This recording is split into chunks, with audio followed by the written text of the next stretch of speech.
வணக்கம். Super star Rajinikanth அவர்களுடைய பிறந்த நாளையொட்டி இந்த வீடியோவை ரஜினி சாருக்கு டெடிகேட் பண்ணுறேன்.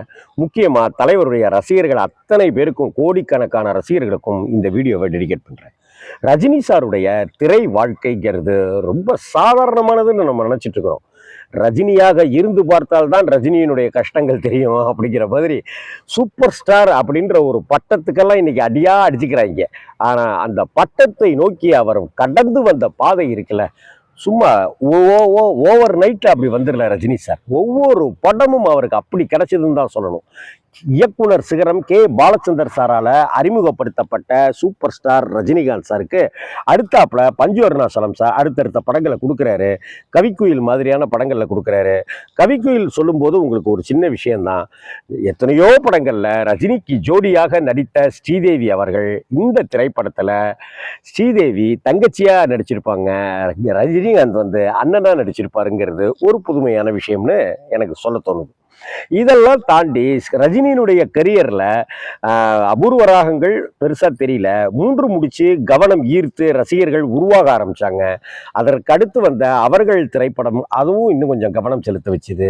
6 புஷ்பங்கள்ல விஜயகுமார் தான் ஹீரோனாலும் ரஜினிக்கு அது பேர் சொல்லும்படியான ஒரு கதாபாத்திரத்துல நடிச்சாரு.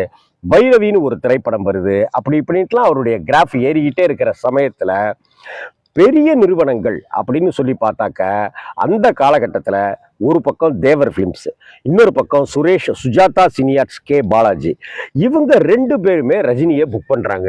அப்படி ரஜினியை புக் பண்ணி எடுத்த தாய் மீது சத்தியம் ஒரு சூப்பர் டூப்பர் ஹிட் ஆகுது. எனக்கு தெரிந்து நான் பார்த்த வகையில் ரஜினிகாந்த் குடுமி வைத்து நடித்த முதல் படம் அந்த தாய் மீது சத்தியம் திரைப்படமாக தான் இருக்கும்னு நினைக்கிறேன். அதை அடுத்து இங்கே அன்னை ஓராலயம் மாதிரி தேவர் ஃபிலிம்ஸ்க்கு வரிசையாக கால்ஷீட் கொடுத்துட்டு இருக்கிறாரு. அதே சமயத்தில் சுஜாதா சினியார்ஸ் கே பாலாஜி சாருடைய தயாரிப்புல ரஜினிகாந்த் ஒப்பந்தமாகிறாரு. அப்படி ஒப்பந்தமான முதல் படம் பில்லா. பில்லாவை இன்னைக்குமே மறக்க முடியாது. அந்த மை நேம் இஸ் பில்லாங்கிற பாடலையும் அந்த பில்லா படத்துக்கு எஸ்பிபியினுடைய குரலும் அவ்வளவு பிரமாதமாக இருக்கும். ரஜினிகாந்துடைய ஸ்டைலும் அவ்வளவு சூப்பர் ஹிட்டரான ஒரு பாட்டு இது. அந்த ரஜினிகாந்த் நடித்த பில்லா திரைப்படம் சலீம் சாக்வேத் அப்படிங்கிற அந்த ஹிந்தியில் இருக்கிற மிகப்பெரிய கதாசிரியர்கள் வசனகர்த்தாக்களுடைய கதை தான் அது. ஹிந்தியில் டான் அப்படிங்கிற பேரில் அமிதாப் நடித்து பெரிய சூப்பர் டூப்பர் ஹிட் ஆகி வசூலில் சாதனை பண்ணிய ஒரு படத்தை தான் இங்கே ரஜினியை வைத்து பில்லா அப்படிங்கிற பேரில் பாலாஜி தயாரித்தார். ஆர் கிருஷ்ணமூர்த்தி டைரக்ட் பண்ணார். இதை அடுத்து அந்த ஆர் கிருஷ்ணமூர்த்தி பில்லா கிருஷ்ணமூர்த்தி அப்படிங்கிற அடைமொழியோடைய வந்தார்.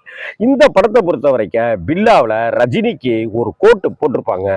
அந்த கோட்டை பார்த்தாலே இந்த படம் தான் அப்படின்னு நம்ம சொல்கிற அளவுக்கான ஒரு காஸ்டியூம் தான் ரஜினி சாருக்கு இருக்கும்.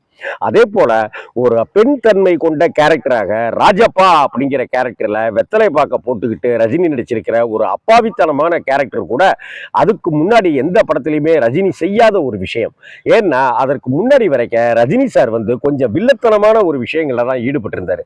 இந்த படத்துல தான் ரஜினிக்கு ஒரு காமெடியும் வரும் அப்படின்றத லேசா காமிச்சு மேஜர் சுந்தரராஜன், ஏவிஎம் ராஜன் அப்படின்னு ஏகப்பட்ட பேருடைய நடிப்புல வந்த மனோகர், RS மனோகர்லாம் நடித்திருப்பாங்க. பாக்யராஜ் சாருடைய முதல் மனைவியான பிரவீனா அம்மாவும் இந்த படத்துல நடிச்சிருப்பாங்க.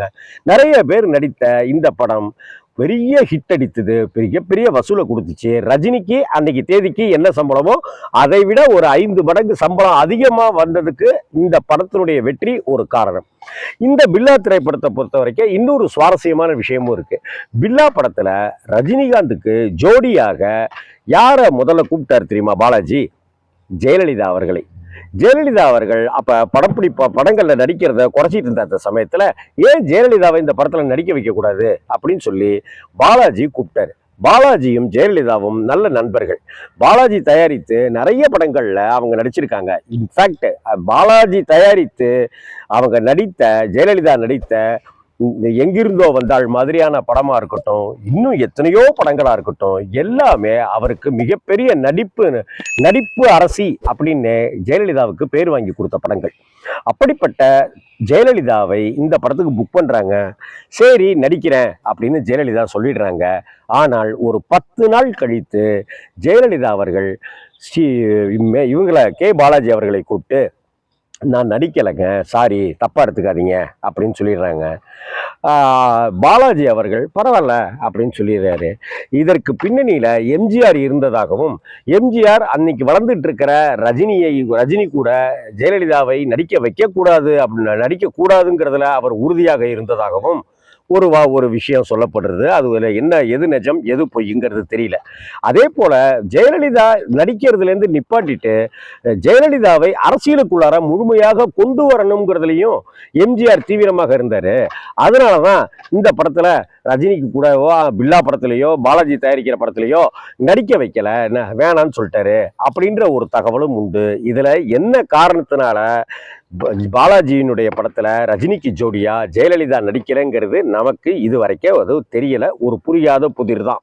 ஆனால் அந்த படத்திற்கு ஸ்ரீபிரியா அவர்கள் நடித்தார். அந்த ஸ்ரீபிரியாவினுடைய கேரக்டர் இன்னும் அந்த படத்துக்கு வலு சேர்த்துச்சு, கேரக்டருக்கு வலு சேர்த்துச்சு அப்படின்னு தான் சொல்லணும்.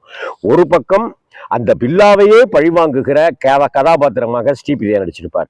இன்னொரு பக்கம் கிளாமர்ல பிரமாதம் பண்ணியிருப்பார். மை நேம் இஸ் பில்லா பாட்டு எப்படி ஹிட் ஆனிச்சோ, வெத்தலைய போட்டேண்டி சக்தி குஞ்சம் ஏறுதடி பாட்டுல அவ்வளவு கிளாமர் பின்னிருப்பார் அந்த பாட்டுல எம்.எஸ். விஸ்வநாதன். இந்த படத்துல இருக்கிற எல்லா பாடல்களுமே super hit. M S. Viswanathan sir இசை. இதுல குறிப்பிடுற விஷயம் என்னன்னாக்கா, எம்.எஸ். விஸ்வநாதன் ஓய்ஞ்சிட்டாருன்னெல்லாம் சொல்லிட்டு இருந்த சமயத்துல இளையராஜா வந்துட்டாரு, எம்எஸ்வி அவ்வளவுதான் அப்படின்னு சொல்லிட்டு இருந்த சமயத்துல இளையராஜா படங்கள் ஹிட் கொடுத்துட்டு இருக்கிறாரு. அந்த சமயத்திலேயே எம்.எஸ். விஸ்வநாதன் கொடுத்த ஹிட் படங்கள்ல பில்லா திரைப்படமும் ஒன்று. ரஜினிகாந்தனுடைய வாழ்க்கையில பில்லா படத்துக்கு முன் பில்லா படத்துக்கு பின் அப்படின்னு பிரிச்சு பேசலாமா அப்படின்னா கண்டிப்பா பேசலாம். ஏன்னா ஒரு சூப்பர் ஸ்டார் அந்தஸ்துக்கு அடுத்தடுத்த கட்டத்துக்கு மார்க்கெட் வேல்யூ, ரஜினியை வச்சு படம் எடுத்தா பணம் சம்பாதிக்கலாம் அப்படிங்கிற முத்திரை குத்தப்பட்ட முக்கியமான ஆரம்பகட்ட படங்கள்ல பில்லாவுக்கு தனி சல்யூட்டே அடிக்கலாம். சூப்பர் ஸ்டார் ரஜினிகாந்துக்கு நம்ம பிறந்தநாள் வாழ்த்துக்களை தெரிவிச்சுக்கலாம். வணக்கம்.